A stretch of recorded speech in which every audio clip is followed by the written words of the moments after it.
Welcome to another edition of 50 Days of Dragon Con with Lee. This is Lee only today because John has to do something. But 50 Days of Dragon Con, you know what we are? We are the podcast that moves forward no matter what real life throws at us. And we support each other through it. So yay, thanks a lot. We are going to be talking to some people who do tarot readings for free at Dragon Con. I just want to say this before we get started because I don't want to hear boom, boom, boom or anything like that. I just want to let y'all know whether you believe or not in anything is your belief. It might not be my belief, might not be the person sitting next to me, which right now is my dog. But it is your belief. And we're not going to have people being mean. So your comments and things like that need to be good. Whether you believe in divination or not, it's interesting to a lot of people. We want to make sure people know about it. And, you know, hey, it's Dragon Con. Maybe you're stuck in the Sheraton one day and you want to see what the hell's going on. This is the cool thing. I also know one of our guests, and we will talk to her, is going to be doing some other panels as well. So with further ado, I want to add Amy Ravenson and Estelle Faust. Faust, do you do Faust? Oh, just like the awesome. So we're doing that. And hi, Sarah Rose, who's on the is actually one of the people watching us in the background. So yay, hi Sarah. We're not going to be playing a game, but thanks for being up so freaking early, girl. And thanks Estelle for being up. We all want to show you. We're recording this and we're going to put it on at a point later. We don't know yet. But all of us, let's hold them up, have our caffeinated absolutely. drinks because we're doing this in the morning. Cheers. Estelle and I both like the either fizzy or cold. And Amy, I think that's iced coffee. Iced coffee. That's coffee. So highly caffeinated iced coffee. Yeah. We believe in the power of caffeine, folks. Yeah. That's what gets us through. Estelle, you didn't see this if you're listening, but Estelle just made, prayer hands because yes, we are at the altar. We are at the altar. Caffeine. All right, caffeine. So thank you guys so much for being on here. No, thank y'all for being on here. I'm really working on that. Just an aside, because everybody knows this does this. I worked really hard to get y'all out of my vocabulary. Me too. Because people kept saying, "Oh, that's just you. It's not right. You shouldn't use it." And I was like, "All right." I have so then I was like, degree, so when people sass me, I'm just like, I know better than you. Yeah, I can say what I want. Like I'm like, I'll say what I want. Yeah. Right. And so, but my family was mostly raised in Pennsylvania, and they had use guys all the time. Yeah. And use guys was what I kind of grew up with and everything else. So I got into that one when I was talking to people like this. Mm-hmm. And now I'm going back to y'all. Yeah. It's more inclusive. I like gender it. Neutral. And gender neutral. I just like it. So hi, y'all. And I'm really working on it. Yeah. So thank y'all for being here. But now tell me a little bit about divination. You have both a Facebook group, which we'll talk about. But let's talk about divination at Dragon Con. What exactly happens? How did divination even start being a thing at Dragon Con? Amy, I think you were there at the first. Yeah, actually, the extract director, prior extract director, came to me and said that she might want to do tarot readings at Dragon Con, and I thought it sounded really weird. I was like, I don't know how that's going to go. This is a con for geeks. I don't know if they're going to be into it, and people were into it. And we had hundreds of people send upon us. And so, we've been doing it for about 5 years now? At least. Before pre-COVID. Yeah, definitely pre-COVID. Let's go pre-COVID. Yeah, there's before COVID and after COVID. Yeah. But and it's been the most fun. It's the thing that I look forward to at Dragon Con more than anything else. It's pure chaos in the best way possible. Hey, so, all of Dragon Con in a way is controlled chaos, is it not? Yeah, absolutely. There you go. Absolutely. Is it controlled? To be controlled? Dragon Con goes forward no matter what. Yeah. Ta-da! There you go. So that would be, I would say, trolled with quotes around the word. Absolutely. But okay, so that's how this started, and you were invited because the prior director knew you and knew you read tarot. Yes. How many people were there? How many readers were there at like our first couple of sessions? Do you remember? I think we had maybe 3 or 4. Mm-hmm. But it's kind of weird. Every year people have come and people have gone. So like Right. we have stayed around. Like this year we have 4 definitely showing up Mm-hmm. people, and we have 2 maybes. So it always kind of stays around that number. Mm-hmm. Because people have other things to do and other obligations. Um, Right. so yeah, so it's stayed about that number. Okay, that's cool. And Estelle, how did you get involved in this diviner's part of DragonCon? Well, I did No, it the first Estelle. year. No, Oh, I was talking Estelle. to Estelle. Let me get to Estelle, and then I'm going back to you, Amy. I'm sorry, Estelle. Yeah, So no worries. Amy kind of talked about how it got started, but how did you find it? I've been a lifelong tarot reader. I've been reading tarot since I was an actual, like, before I could read the words on the cards, and Oh, I'm kind of wow. well known for being super into it. So when my friends found out that before me that it was a thing, they were like, "Hey, did you know this is going on?" I was like, "No," and I wasn't thinking like I should go get my cards read. I was like, I wonder if they're looking for people to read because I don't I would rather help than be like somebody who like is uh a seeker of divination. And I literally went on Facebook and Awesome. I typed out, like, I was like doing a search. It was a little hopefully not creepy. And because I was thinking, like, please don't be creepy, please don't be creepy, please don't be. And I found Joe. I found a post, it was public, where he posted like, we are looking for volunteers, and I just sent him a message like, hey, so this is weird and you don't know me, but I've been doing this my whole life, and you think maybe you could do you need more people? And he was like, yes. Yeah. So There that's you how it got. go. We And just always want FYI, more we readers. always want more readers. Yeah. Yes. And Joe is Amy's husband, Yeah. who helps with the line at the actual panels. And Amy, how would we know Joe is your husband? Joe is the big guy with the cowboy hat. Okay. And he's the guy who is directing traffic and calling out the names on the list. So Awesome. Yeah. Okay. Yeah. So now let's talk about, Amy, how did you get involved in keeping this going and growing it to the point where we have it now? Well, I loved it, and I wanted to be involved as much as possible, and so I kind of ended up just naturally becoming the liaison between our group and the track director. Mm-hmm. And so I've been there every year except for one. Mm-hmm. And I've kind of gathered people together, and I try to get a count on who's going to be there and who's going to be reading what and that sort of thing. So it just kind of naturally evolved. Okay. And it's kind of interesting because, Estelle, you said I just saw something going on and I wanted to help.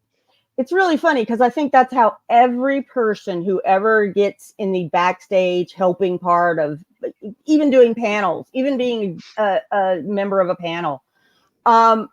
So it's very, very interesting. And I love how you said that, because I wanted to kind of, I want wanted to help.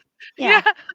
I went, my first year was 1996 and X-Track was brand new and there was a lot of weird stuff going on. And I just was like, well, next year I'll help. And then I became a volunteer.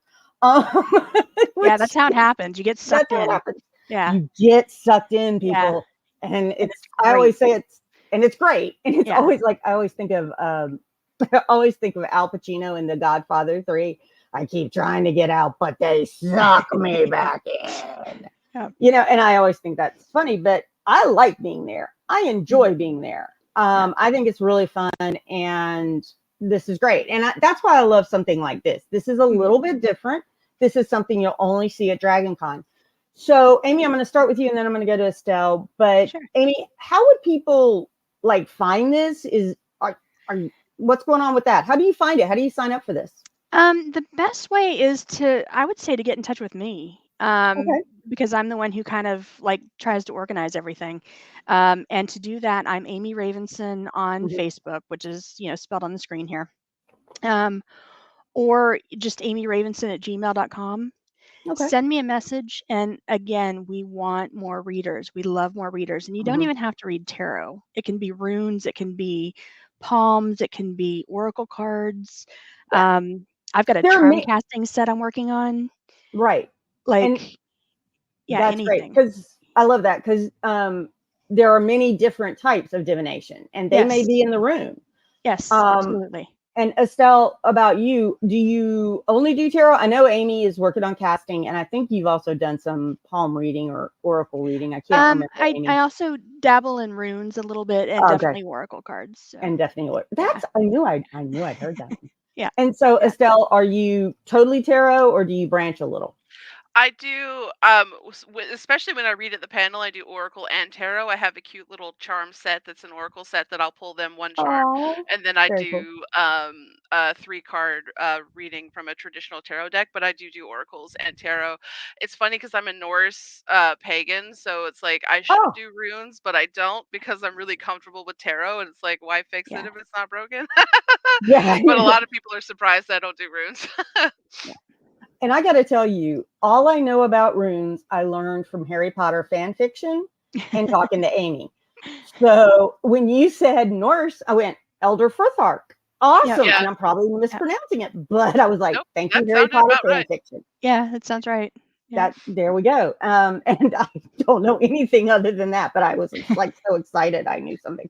Now, the next, and again, if you're a reader, contact Amy. Yes. And it's Amy Ravenson, and her name will be in the write-up, and on Facebook, and it's Amy Ravenson, no spaces, nothing else, @gmail.com. Yes. This will all be in our little write-up of the podcast, but I wanted to do that. And Estelle, we'll put your information on in a minute, so that we can make sure we get all of that. Now, the question I have is, Amy, how, if somebody wants to sign up to have a reading? Yes. In many years, it's just been first come, first serve. How are y'all doing it now? Because you keep adding new stuff all the time. Yeah. We actually do have a sign-up list this year, and that should be available around August 28th. Okay. Hopefully on the day, but it's right before Dragon Con, so it's Dragon Con, folks. Let's give her a day on plus and minus. Yep. Exactly. And that list will be available on the app. There will be a link on the actual listing for the event itself. Okay. And also on the X-Track Facebook group. And that one's really fun. That's really easy to find, y'all. Yeah. DragonCon_Extract, if I am correct, but it might be Extract_DragonCon. Don't know. Put Extract, all one word, in a Facebook, you'll find you'll find it. It's so awesome. And now, Estelle, I'm going to go to you on this one. How many people you were involved last year? Am I correct? Yes. Okay. So how many people on average per panel, because it's the panel time that you're doing this, did you read? Oh, it's hard to say because it all kind of goes by in a blur. We try to be we try to find a middle ground between, like, being so quick that you're just dismissing someone and not really, giving them a lot of information, and taking too long to where that you're not giving as many people an opportunity. I want to say probably somewhere in the neighborhood of like between 10 and 15 sounds about right. I do try to keep mine short. Like, I'll give them the charm and then the 3 cards, and then maybe a 4th if something upsetting came up and they're like, oh my gosh, like, could you elaborate on that a little bit? And maybe I'll give them one more. But yeah, about between 10 and 15, I would say, roughly. 10 to 15. Okay. And Amy, in the past, you've done a history of tarot. Yes. Are you doing that again? Or are you doing anything related to that? Either one of you. I'm sorry, Estelle, you as well. You're doing anything about divination as an actual informational session more than... I'm not doing a panel on tarot this year, but I am, I think, going to be in 2 panels on Victorian spiritualism. Oh, very cool. So I'm really excited about that. That's something that, I'm kind of passionate about now, that I've been learning a lot. So yeah, it's really exciting. So. Okay. And Estelle, how about you? Any other panels you think you might be on, or? No, I'm technically just a volunteer for the tarot panel because I'm not like actually like a guest. Like I have to pay for my Right. pass Yeah. and everything. But I've Yeah. thought about applying to be a part of the extract officially just to see if they could use me for anything else. I would definitely be open to it. I'm very excited, but that would probably be a next year thing because that ship has sailed for 2023. But in the future, it would be something I'm interested in pursuing. Estelle, I'm going to let you know to talk to Deb or Jenny with Extract because they'd love to chat with you about potential panels. Yeah. They would love it. So Yeah. that's really good because that's kind of, Amy, I mean, that's how we got started with the history of tarot. People asked, Yeah. how do we do this and all of that? And that's actually a question I have from Sarah Rose on the chat, which is, how do you find someone who teaches or helps people learn this skill? And it's a skill, and it's a well, is it a skill or is it a innate, or what are your Both. opinions on that It's before I like go? both. It's like drawing, Yeah. like you can have Mhm. natural talent, but it can always benefit from some training Practice. and practicing Yeah. and I There you think it's go. a mixture of the two. Yeah, Yeah. I think that's what I was trying to get to, but I wanted to make sure that I wasn't stepping on your toes about like that. So, Yeah. but the question we have is, do you know anyone who teaches? Because she has a Magyar Kartya deck that's been in her family for generations. Oh, wow. So how do people find someone who helps learn about this and can help them build their skills when they have that innate ability? In all honesty, I don't have any good resources for that. Mhm. You can always go to YouTube. You can learn Right. everything on YouTube. Always. Yeah. YouTube is Um, the best. yeah, or like I would suggest that she contact her local metaphysical store and see Oh. if there's a reader who, and you Mhm. want a reader who's been reading for a long time. You don't want to read from somebody or learn from somebody who's been reading for 3 years. Right. Um, and see if there are like any classes or anything along those lines. Mhm. I would think that would be your best bet. Estelle, do you have any better ideas? I actually put several videos on YouTube about that. I was gonna do a whole series, but my channel didn't really do well, and I was like, nobody's watching.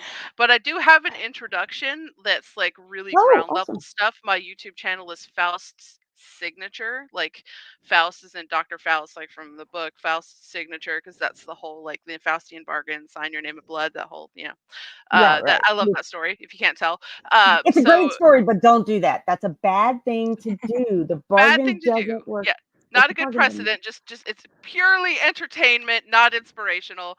There you go. But I have a YouTube channel called Faust Signature, and I did a couple of videos before I gave up. And if there was ever interested in me doing more, but also I do teach because it's something I've been doing my whole life. So yeah, if Oh, she is interested in that, I would invite her to contact me because that I do that.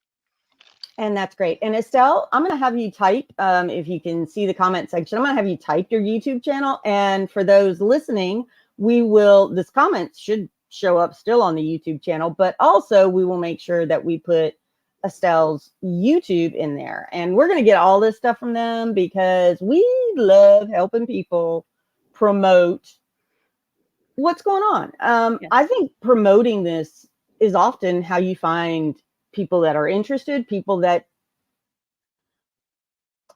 are worried sometimes. I mean, I'll be very honest. I'm going to tell Yeah. y'all a story, and people told me I was crazy, my friends, until I talked to my family about it. My grandfather died many, many, many, many years ago, and before my husband and I were married, we were sleeping together in what was his old room, and I was woken up in the middle of the night. I was shaken. I was Wow. like woken up, and I woke up and I looked, and it was my grandfather, and you could just tell from his face, he was furious. Wow. My grandfather was a lapsed Catholic. And so there was all of that. And I woke up, I screamed. I woke up my husband. I made him look up, turn on the lights, look all around the room. There's no grandfather. I'm good. And I kept that story quiet for years. And then my mother was talking one day at Christmas, and somebody said something about, oh, he would have loved this. And she goes, well, he comes around and visits me all the time. And I went, what? Yeah. So he visited our family, all of the daughters, and he talked to them. Me, he just was mad at. I'm his granddaughter and named after. Uh-huh. Hey, he was just mad at me. So I think that's a good thing, because when you find people who you can talk to about this, no matter which side of the divide of belief or not belief you're on, it really, really can help you.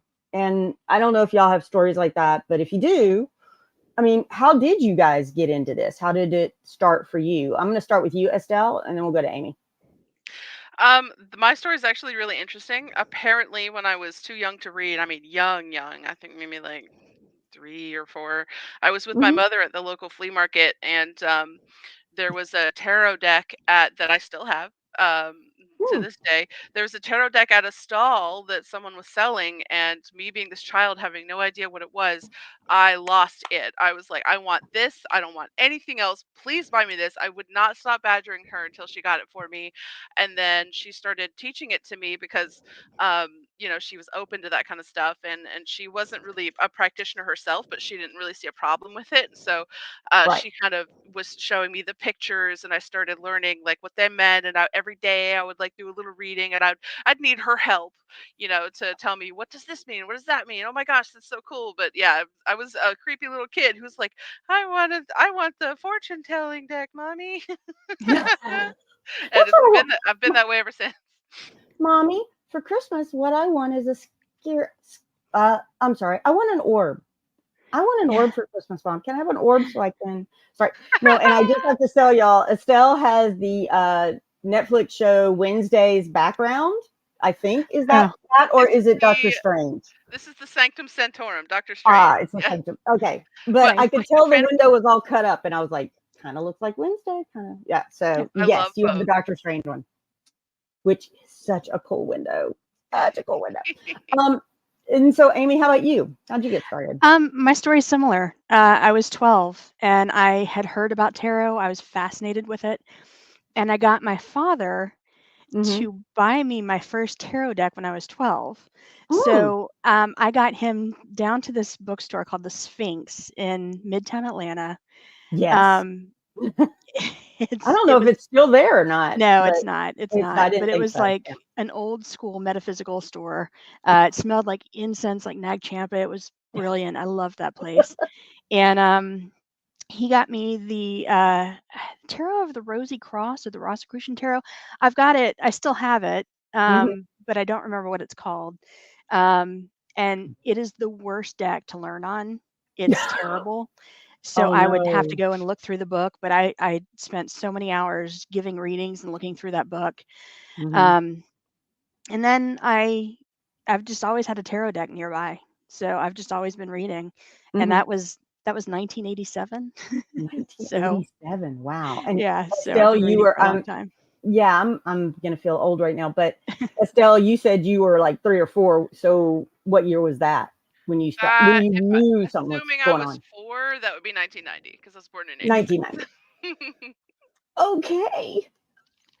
Yeah. He says, no. So we've got a lot of years between us. So you've got a lot of some years readings from people who are experienced. So you're very and I think that's important too, because you also have some people who will be joining you, as you said.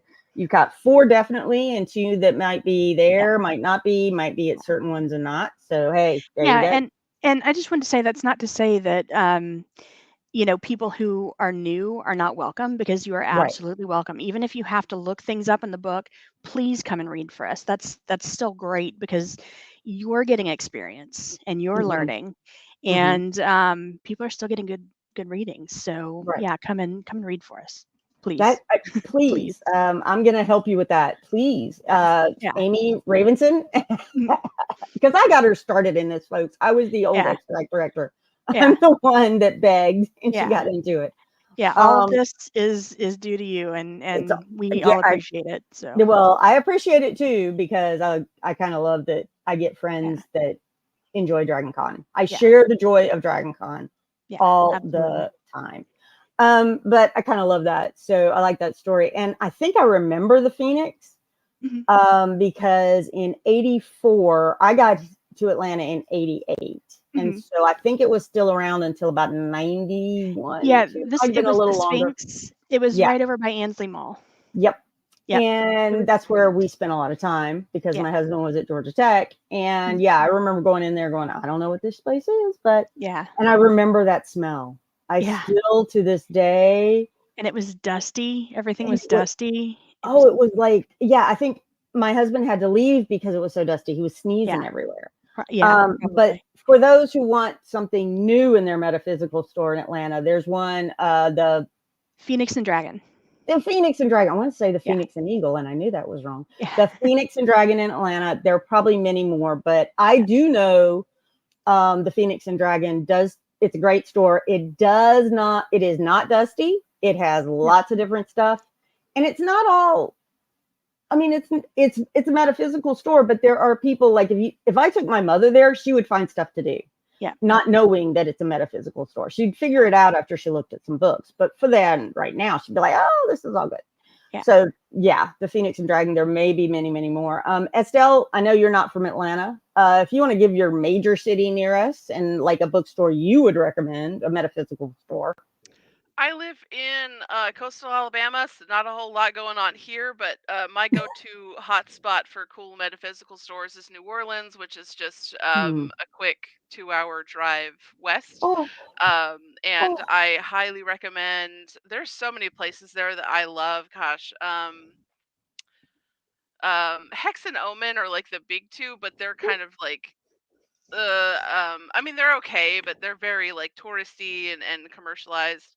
Um, Let me come back to that because I can't seem to recall the names of my No, favorite. that's fine.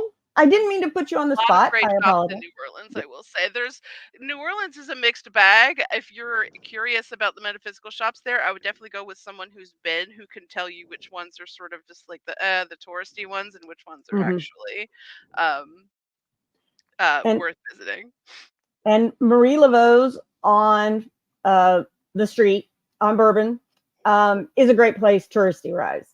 I don't know how much they do otherwise, but it is a great touristy destination. You get to find some stuff. And I've actually bought a few books there and they're really actually good books. They're not bad books. But it's a very different vibe, let's say. I mean, it's for the tourists and it's great. And they give you the whole story about Madame Laveau and it's, oh my God, so cool. So that's great. Now, one of the things I want to talk about is, so you got the sign up list and how, again, we're talking about controlled chaos. How in the world does this go on? I don't know how many people will sign up for a given time, but how do you get them? Like, how do you herd the cats? Not that anybody here is a cat. How do you maintain line control? Does that sound right? We are so fortunate that we have had some great volunteers. Awesome. My husband Joe is one of them, big guy in the cowboy hat. Yep. We've had Chris in years past. I don't know if he's going to be volunteering this year, but we always have people who guide people in, have them sit down. If they're on the list, they'll call their names off the list. And really, I just want to say thank you to them because they're amazing. They really help us out. We couldn't do what we do if it wasn't for them. Okay. That's So, very, you can't, none of Dragon Con goes on without all of the wonderful volunteers. And absolutely. a lot of people don't get that. Dragon Con is 99% run by volunteers. The people you see there, all of them, from the person at registration all the way up to probably people you see talking on stage, other than the invited guests, they're all volunteers. Dragon Con has a very, very small administrative staff. It so runs on a shoestring administratively. And that's because this was created by the fans for the fans, which we have fans here. And I think that's wonderful. I'm sorry, say that again. That's what makes it great. It's people who truly love what they're doing. We're not here because it's our job. We're here. We're passionate about the things that we do. Right. Or to promote a movie, or like it's a big commercial thing, like at San Diego Comic-Con. Right. Yeah, Dragon Con is not a media con. Dragon Con is a fan con. And I think that's really important. And that's very different. And I've gone on my West Coast Con rant about media cons versus that. Media cons are there for a specific reason. I think that's great. Dragon Con, it's not that. Party. It's a party and it's a family. It is. A huge family. it's my family reunion every year. Every Yes. person I see, I am so happy to see them. Hopefully this year we're all going to feel comfortable enough to hug again. Yeah. If nothing else, at least we'll like do the good fist bump, arm bump. Yeah. And I think that's wonderful. I think Yeah. it's one of those things. So talking about Dragon Con and the volunteers and everything else, do y'all have a favorite Dragon Con memory or something that you just remember from Dragon Con going, that's hilarious? Amy, you're smiling, so I think Yeah. you have one. Let me give you first, and then I'll go to Estelle. Give her a second since I put her on the spot already.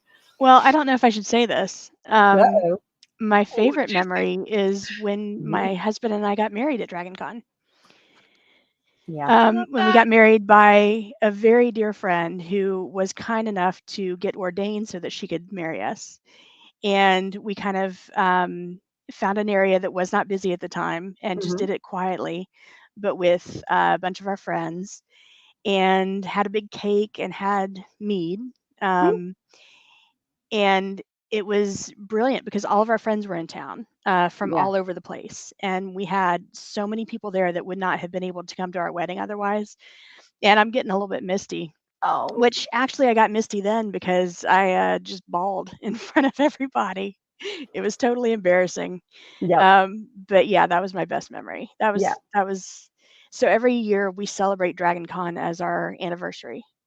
That's awesome. So yeah. That's awesome. And just FYI, if you do want to get married at Dragon Con, this had to be taken to a site that was not Dragon Con related.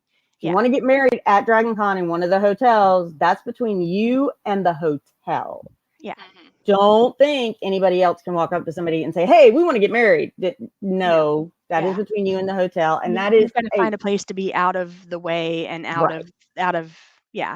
You got to be off of official areas. And and I think it's good. I think about, like, if I ever wanted to have a big anniversary party for myself, I'd have to do it like Dragon Con weekend somewhere downtown, because I've been married 30 plus years. If I ever wanted to do a big one, it would have to be during Dragon Con because all my friends would be in town, and I don't want to make them and everybody's happy, and the vibe is great. It's perfect. It is a great vibe. Everybody's already happy.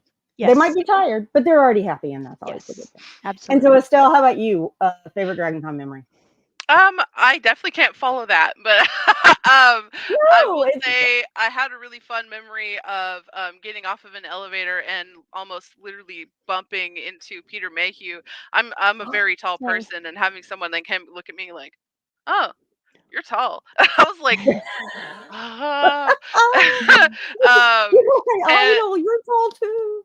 Oh yeah, I'm 6 feet tall. And I usually wear boots, so that just even worse. But and then other than that, it's either been fun receptions to my cosplay, like I cosplay as Loki, and in multiple different iterations of that, and in my classic like Dark Reign Loki costume, I had a little boy in a Thor costume come up to me and shake his hammer, and I was like, "This is so cute." So I pretended like I was being attacked, and I was like, "Oh no," and the mom was just over the moon, and they took pictures, and that was so cute.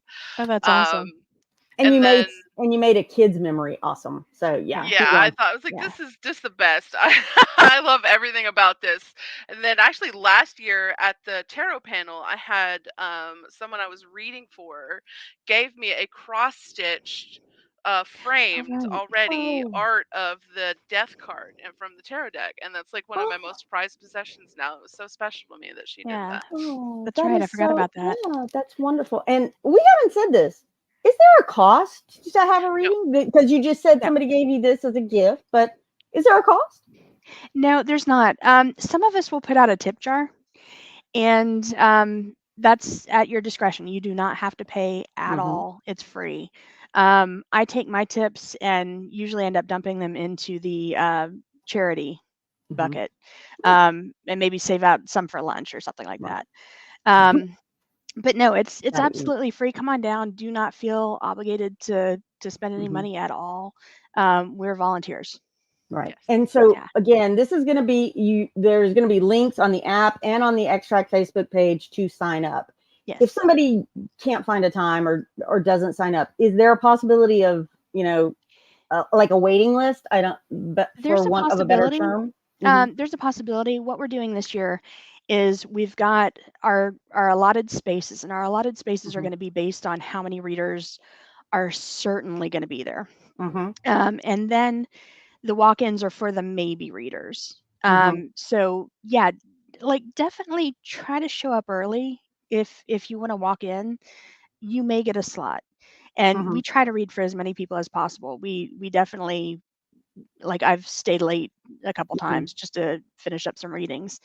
Yeah.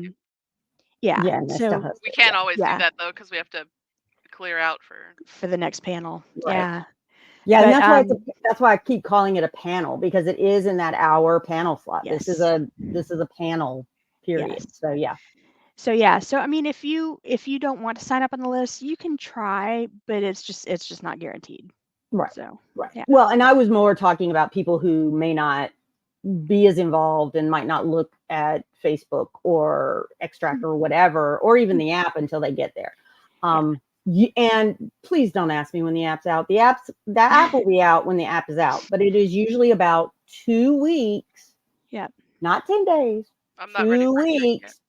No. Before con. Yeah. I've already got enough caffeine in me right now. I don't need somebody to say drink, and I'll tell you to drink, and I'll tell you what you got to drink, which is water. You gotta hydrate it. And all I can say is that we've got 2 sessions. I don't know when. Okay, right. And that may change. Yeah. So yeah, that's all I know. So there you go. There you go. Because hey, it's DragonCon. As we say, a panel isn't over until your butt is in the seat. It started. Right. And maybe even then something might happen. Right. I always like how a friend of mine puts it, is that DragonCon, a panel isn't over until Tuesday.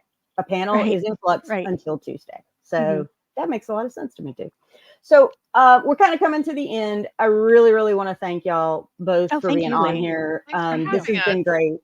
What we're trying to do right now with some of these that I'll be the only one on is give you a little bit of the flavor of DragonCon in different ways. So if you are interested in your group, or a group that does panels, or somebody who maybe, I don't know what panel you might be on. I don't know what group you might be. I know there's a DragonCon cigar group. I'm going to be talking to that guy. So, and I like cigars occasionally, very, very occasionally, but I was able to travel to Amsterdam. I have a humidor, and I have things that are awesome. Nice. From Amsterdam. And I mean from the Amsterdam airport, i.e. cigars. Don't go anywhere else. I know I left myself wide open. So we want to hear from you. Call us on our comment line. This is the Unique Geek, which is 813-321-0884, or email us, and John and I both check the email for 50 days together at theuniquegeek.com. If you're curious about that, it usually is also right here where the podcast is listed. We will also want to let y'all promote yourself one more time. So Amy, where can people find you, find the DragonCon Diviners group, and anything else, and your YouTube or anything like that? Well, my YouTube is several years old, and there's nothing good on there anymore. Okay. But you actually, the best way to find me is amyravenson.com. That's my blog. You can kind of reach me through Facebook or Gmail, Amy Ravenson. I've got an Instagram. I don't use it anymore. But yeah, I still write in the blog occasionally. Yeah. But yeah, like if you're curious about tarot, if you want to talk about tarot, if you love tarot, if you want to read for us, then get in touch. Excellent. Yeah. And Estelle, I'm going to let you do it, and you can spell them out as much as you need to, or whatever else. My YouTube channel is Faust's Signature, so like FAUSTSSIGNATURE, like Faust's Possessive Signature. So there's 2 S's there in the middle. I used to have a website where I would do readings for people, but I kind of got too busy to really keep up with it. So, but I am also, if you search for Estelle Faust on Facebook, I'm sure I'll be the first result. I would give you my last name, because Faust is my middle name. But my last name is Greek. But if you see somebody, Estelle Faust, Greek last name starts with a G, that's me. That's an easy way to find you. Yeah, there are only Yeah. like 3 Bennett Connors, which is my last name, on Nice. Facebook. And I only say my last name because everybody already knows it. There are only 3 of us: my husband, my child, and me. So, haha, you can find us. It's really kind of easy. Which one is Lee? So that is great. But also 50 Days is also The Unique Geek is what you need to look for on Facebook. You can also search 50 Days and like put it together, but that'll maybe take you a little weirdness. But yeah, The Unique Geek you can find perfectly. Yep. Well, Estelle, for John, who is not here, let me do that again. For John, who couldn't be here today, and myself, I want to thank Amy and Estelle for taking time out of their lives to do this podcast. I think we've shared a lot of really fun information. You saw a little bit behind the scenes as we were getting ready early in our first take, and oops. But I really want to thank y'all. Thank you so much for being there. And as John says, peace. And as Lee says,